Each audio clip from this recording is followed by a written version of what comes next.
नमस्कार मित्रांनो, मी गणेश मानकर इग्नाइट अकॅडमीच्या प्लॅटफॉर्मवर तुम्हा सर्वांचे स्वागत करतो। तर लवकरच जीएमसी मुंबईची जाहिरात जी आहे तर ती येणार आहे। आता याची माहिती अधिकारा अंतर्गत याच्या जाहिरातीचं प्रारूप कसं असेल, पात्रता काय, रिक्त पदे काय असतील, या संबंधीची संपूर्ण माहिती आपल्याला इथं आता कळणार आहे। ती माहिती आता पाहणार आहोत आणि याची जी मुख्य जाहिरात येणार आहे ना ऑफिशियल वेबसाईटवर, तर ती 18 ऑगस्ट या दिवशी येऊ शकते, कारण की त्या दिवसापासूनच ऑनलाईन अर्ज हे सुरू होणार आहेत। मग आता ही जी आलेली आहे ही पीडीएफ, तर ही जाहिरात नसून ही आता माहिती अधिकारा अंतर्गत आलेली ही आपल्या समोर ही माहिती आहे। याची अधिकृत जाहिरात जी आहे त्यांच्या अधिकृत वेबसाईटवर येणार आहे लवकरच, आणि ती 18 ऑगस्टच्या आतच जी आहे तर ती येणार आहे। तर त्या सगळ्या गोष्टी आपण पाहणार आहोत। आणि तुम्ही देखील या जीएमसी तसेच सरळ सेवा भरतीची तयारी करत असाल तर तुमच्यासाठी सरळ सेवा भरती बॅच आपल्याकडे उपलब्ध आहे। या बॅचवर तुम्हाला जे आहे 30% ऑफ मिळू शकतं 16 ऑगस्ट पर्यंत, कारण की तोपर्यंत आपली 30% सेल जी आहे तर ती चालू असते। याच्यासाठी इंडिया हा जर कोड यूज कराल तर 30% सूट मिळणार आहे, आणि त्याच्यानंतर जर तुम्ही परचेस कराल तर 30% सूटला तुम्ही मोकळ। तर बघूया जाहिरात कोणासाठी असणार आहे। बघा, जाहिरात जी आहे तर ती जीएमसी मुंबईसाठी असणार आहे। जीएमसी मुंबईसाठी ही जाहिरात जी आहे असणार आहे, आणि याच्यात जो 10वी पास उमेदवार आहे त्याला फायदा आहे, कारण की पात्रता इथं 10वी पास असणार आहे। इथं बघा, कम्प्युटर बेस्ड टेस्ट म्हणजे काय, ऑनलाईन पद्धतीने तुमची परीक्षा होणार आहे। याच्यामध्ये लक्षात घ्या, ही सर्व गट ड वर्ग 4 श्रेणीची जी आहे तर ती पदे आपल्याला पाहायला मिळतात। एकूण जर पाहिलं तर एकूण 210 पदांसाठी जाहिरात येईल। याच्यामध्ये सेंट जॉर्जेस रुग्णालय याची 99 पदं, नागरी स्वास्थ्य केंद्र वांद्रे 6 पदं, परिचर्या शिक्षण संस्था 11 पदं, शासकीय दंत महाविद्यालय 29 पदं, आयुष संचालनालय 6 पदं, पोदार रुग्णालय 45 पदं, आणि पोदार वैद्यकीय महाविद्यालय तर याची 15 पदं, असे हे 210 पदं जे आहेत तर ते आपल्याला आलेल्या जाहिरातीत बघायला मिळतील। आता याच्यामध्ये बाकीची देखील माहिती इथं आरक्षणासंबंधी ॲज इट इज येणार आहे, परंतु या जाहिरातीमध्ये तुम्ही पाहिलं ना तर त्यांनी डेट ही मिसिंग ठेवलेली। फॉर एक्झाम्पल बघा, इथं ही डेट याला म्हणतात कट ऑफ डेट, तर ही कट ऑफ डेट अजून सुद्धा इथं जी आहे तर ती मिसिंग आहे। तर ती ओरिजिनल जेव्हा जाहिरात येईल तर त्याच्यामध्ये ही बघायला मिळेल। पण शैक्षणिक अर्हता ही किती असेल इथं सांगितलेली आहे की उमेदवार कोणत्याही शासन मान्यता प्राप्त माध्यमिक शालांत परीक्षा, म्हणजेच काय की तो 10वी पास असला पाहिजे। काय, फक्त 10वी पास असला पाहिजे, म्हणजे 35% काठावर असेल तरी काही प्रॉब्लेम येणार नाही। पुढे त्याच्यानंतर वयोमर्यादा, आता वयोमर्यादा कोणत्या याला दिली जाणार आहे, कारण की त्याच्याविषयी माहिती दिलेली नाही, कारण की इथं फक्त 7/2025 म्हटलंय। अजून देखील याची जी कट ऑफ डेट आहे तर ती इथं आलेली नाही, म्हणजे ही मूळ जाहिरात नाही। ओपन वाल्यांसाठी लक्षात घ्या, ही काय असणार आहे 18 ते 38, मागासवर्गीयांसाठी जे आहे तर ती 18 ते 43 एवढं जे आहे तर ती इथं असणार आहे।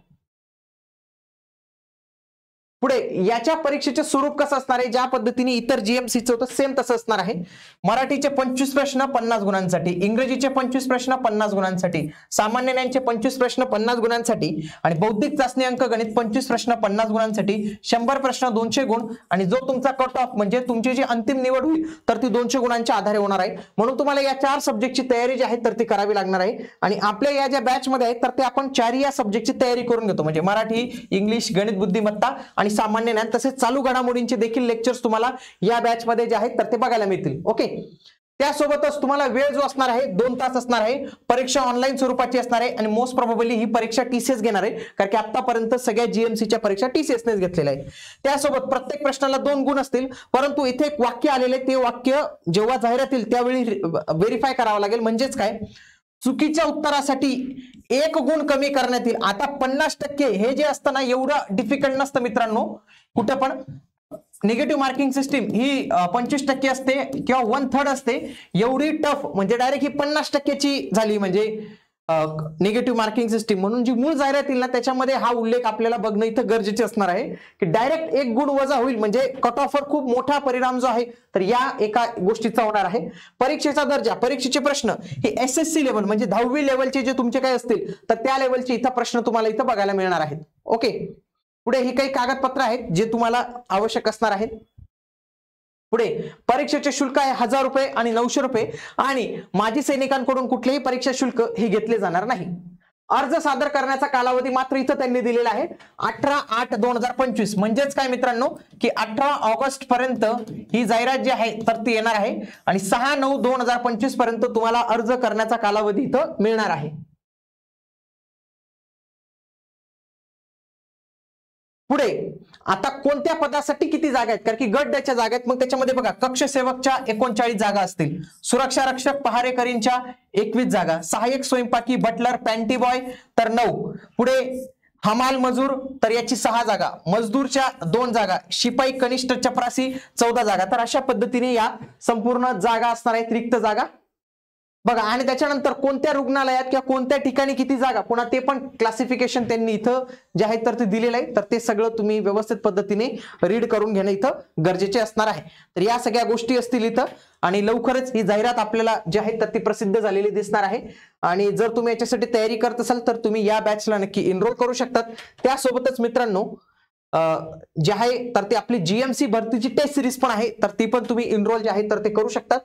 त्यासोबत इग्नाइट अकॅडमीचे दर्जेदार कोर्सेस आता विविध स्ट्रीम मध्ये देखील आपण उपलब्ध करून दिलेले आहेत, जसं की लॉ असेल, MBA असेल, तर यांच्यासाठी CETचं पण आपण आयोजन करत असतो, त्याचं पण तुम्हाला मार्गदर्शन करतो. बँकिंगचं पण आता आपण कोर्सेस लॉन्च केलेले आहेत. तुमच्या परिवारात जर कोणी शालेय विद्यार्थी असेल तर त्याच्यासाठी नवोदय स्कॉलरशिपच्या परीक्षांचे देखील ऑनलाईन क्लासेस आता आपण सुरू केलेले आहेत. हे सर्व गोष्टी तुम्हाला इग्नाइट अकॅडमीच्या ऍप्लिकेशनवर बघायला मिळतील. भेटूया आता आपण पुढील व्हिडिओमध्ये. तोपर्यंत जय हिंद, जय महाराष्ट्र, धन्यवाद.